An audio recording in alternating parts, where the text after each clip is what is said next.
This video contains spoilers from the main story of Genshin Impact.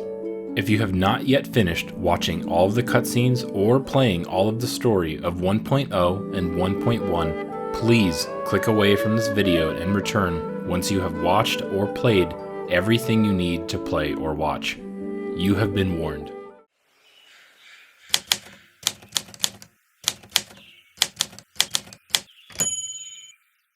Teyvat is a vast world full of life, from the vast plains of Mondstadt to the high peaks of Liyue. It is the home of countless creatures that roam the land in search for meaning and sustenance.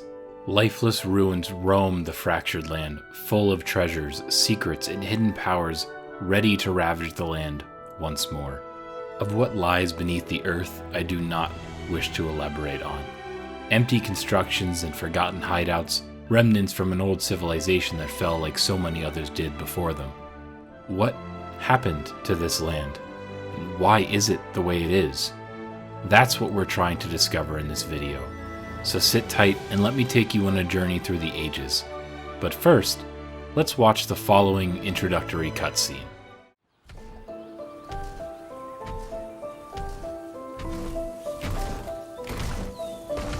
Outlanders do not belong in this world.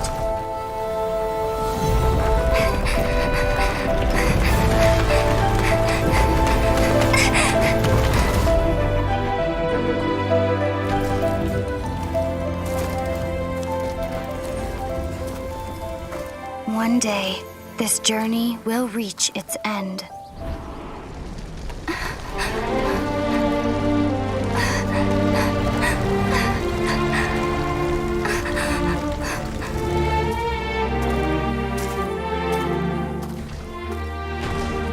But until the abyss has engulfed the thrones, my war with destiny will see no end.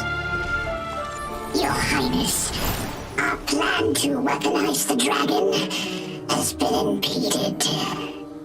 By the Animo Archon, he rises again for the dragon's sake. No, not the Archon. We were well prepared for his interference. Regrettably, Your Highness, the issue is your brother. Outlanders! Your journey ends here.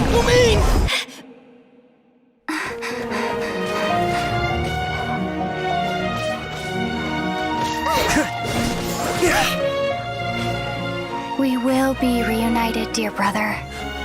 But not here. Not now. We will meet at this journey's end, once the dust has settled. Then, you will understand. I have heard that some people think it's too confusing, and that's why some parts of it were removed from the game, but I don't agree with that sentiment. It's actually very easy to understand if you take a closer look at it. We can see that Mondstadt is being destroyed by an unknown pattern. However, we do recognize the same square forms used by the mysterious woman that said she was the protector of divine principles. We see that the ruins are made of the same materials and glyphs that the abyssal domains and the spiral abyss are made of. It's safe to assume that the civilization that made all of those things was being destroyed at that very moment, and that event is what caused all those ruins to spread all over Teyvat. It all points to that mysterious woman. For simplicity's sake, we will call her the Unknown Goddess, because she seems to be very powerful, and during the first cutscene of the game, she states that she is the sustainer of heavenly principles. So, who is she? Why did she unleash her power upon the land? To answer this question, we need to take every piece of information available and examine it. Let's start from the beginning, the Archon Wars. Beings of immeasurable power battle each other for the power to become a god. The dates aren't clear, but we do know that 2,600 years before the start of the game, it was still ravaging the land. It is also said that countless beings perished in this war. The ones that won this battle are now known as the Seven, and they rule their own corner of Teyvat independently. Rex Lapis rules Liyue with great care and dedication. Venti takes a back seat and gives freedom to the people of Mondstadt, and Baal rules over Inazuma with iron fists. Aether, the main character, assumes that this goddess is a part of the Seven. After all, what other being could be powerful enough to defeat both Aether and Lumine at the same time? This is what drives Aether at the beginning of the game. She enters Mondstadt in hopes that someone helps her find the Seven, in hopes of finding the one that kidnapped her sister. However, this might not be the case. For starters, the power used by this unknown goddess doesn't match any of the main elements present in the game. The current Seven channel their divine powers through a little relic called Gnosis that is tied to one of these 7 elements: Pyro, Hydro, Dendro, Animo, Geo, Electro, Cryo. Once the gods lose their Gnosis, they are as powerless as the rest of the mortals. Instead, her powers seem to have a more inherent origin, similar to the powers of Aether and Lumine. Look at her arm. Does that look like anything the rest of the characters can do? She seems to be able to control different elements without using a vision, a deception, or a gnosis. That can be an indication that she comes from the Outlands or Celestia. We currently don't know much about any of them, so we can't speculate much about it, but it is definitely a possibility to keep in mind. But if this person is not an Archon, what is she? She could be an Adepti, which are beings of great power in Liyue. However, based on what we saw at the beginning of the 1.1 storyline, the power of this woman and the power of the Adepti don't match. The Adepti had a hard time beating the monster, while Rex Lapis had been able to defeat the same monster easily in the past. Also, there's no evidence linking the unknown goddess to Liyue apart from the fact she wears yellow-colored clothes. The most probable option, in my opinion, would be one of the defeated beings from the Archon Wars. We know of some, the first one being the Tyrant Decarabian, the one that ruled over Old Mondstadt before Venti deposed him and built the new Mondstadt. She could be a forgotten Archon. We know of several monuments that mention time involving wind.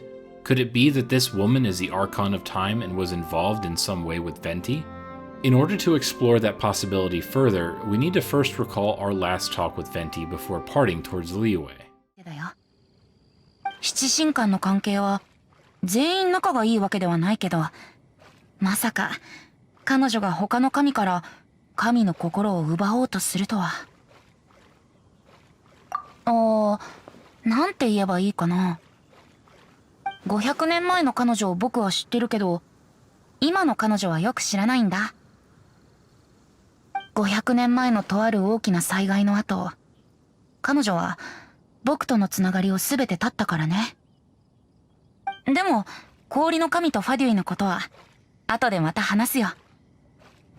かつて、天空には栄光の王国があった。国王は、王位継承者第1位に暗黒の国へと行き、創世の真珠を探すよう命じた。こうしてかの者は真珠を探す旅に出た。しかし彼女は騙され、自身の高貴さを忘れてしまう。そして自らを暗黒の国の王女だと思い込むようになった。でも心配はいらない。なぜなら王位継承者第2位の者が旅に出たからだ。これは君の長い旅の寄稿であり、君たちの真珠の歌である。From that fragment, we can extract that something bad happened 500 years ago, and it involved Venti and Saritsa, the Cryo Archon, in some way. What other bad thing happened in the story that involved beings of great power? Exactly, the Cataclysm that Lumine watched unfold. Linking those two events together is the cornerstone of our theory, and it is backed by substantial evidence. We now know the identity of the woman in question and what powers she does have, but all we have left are the loose ends. For example, you might be wondering what actually happened with the timeline. Was Aether transported 500 years into the future, or was Lumine sent back in time? We have no way of answering that question, but the answer does not change the implications that the Outlanders were separated 500 years apart. Also, what are the motivations of the characters in question? Why did the pre-Amnesia Outlander brothers want to travel from Celestia to Liyue? Why did this woman feel the need to attack them? I have no doubts that the game will address these questions in the future. Meanwhile, all we have left to do is open our eyes and minds in the future. Even if we have no answers for this mystery, there is plenty of stuff that can be uncovered right now. I do plan on uploading more content based on the lore of Genshin Impact, so if you're interested in that, please feel free to subscribe to the channel, hit the bell icon, and like the video. That'll really help us out. See you soon, guys. Have a great night.